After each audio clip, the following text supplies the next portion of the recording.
क्या आपने कभी अंधकार के बीच आशा की किरण देखी है? यही दृश्य यिर्मयाह 30 में दिखता है, जब न्याय के बीच परमेश्वर की पुनर्स्थापन की वाणी गूंजती है। अध्याय का सारांश। यिर्मयाह 30 एक नए भाग की शुरुआत करता है, जिसे अक्सर सांत्वना की पुस्तक कहा जाता है, अध्याय 30 से 23 तक। यहाँ परमेश्वर यिर्मयाह को एक संदेश देता है, चंगाई, आशा और पुनर्स्थापन का संदेश। परमेश्वर कहता है कि इन सब वचनों को एक पत्र में लिखो। वे दिन आने वाले हैं, यहोवा की यह वाणी है, जब मैं अपने लोगों इज़राइल और यहूदा को बंधुआई से वापस लाऊंगा।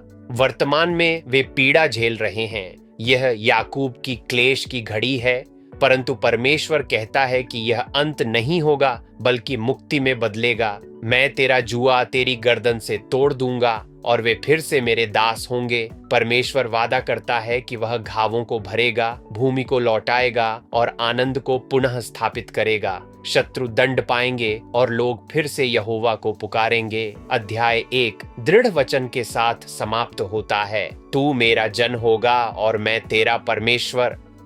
इस कहानी से हम क्या सीख सकते हैं? पहला, परमेश्वर का अनुशासन अंतिम शब्द नहीं है। इस्राएल का निर्वासन दर्दनाक था, पर स्थायी नहीं। परमेश्वर का उद्देश्य नाश नहीं, चंगाई था। वह कभी कभी पीड़ा की राह से हमें पुनर्स्थापित करता है। क्या मैं अपनी कठिनाइयों को दंड समझ रहा हूँ या परमेश्वर की पुनर्स्थापन की प्रक्रिया?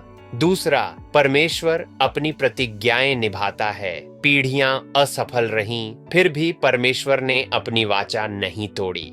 जब सब निराश थे, तब उसके वचन में आशा की चिंगारी जली। क्या मैं परमेश्वर के वचनों पर भरोसा करता हूं जब परिस्थिति असंभव लगती है? तीसरा, परमेश्वर टूटे हुए को पुनः बनाता है। जो लोग बिखर गए थे, उन्हें वह फिर से जोड़ता है। जो घायल हैं, उन्हें वह चंगा करता है। उसकी दया सदैव उसके न्याय से बड़ी होती है। क्या मैं अपने टूटे हुए हृदय को परमेश्वर के हाथों में सौंप रहा हूँ?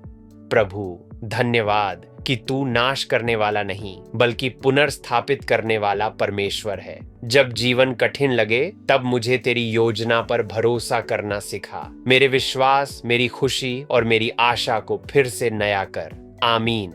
परमेश्वर अनुशासन देता है, पर नाश नहीं करता। जब जीवन टूट जाए, तब उस कुम्हार पर भरोसा रखो जो फिर से आकार देता है।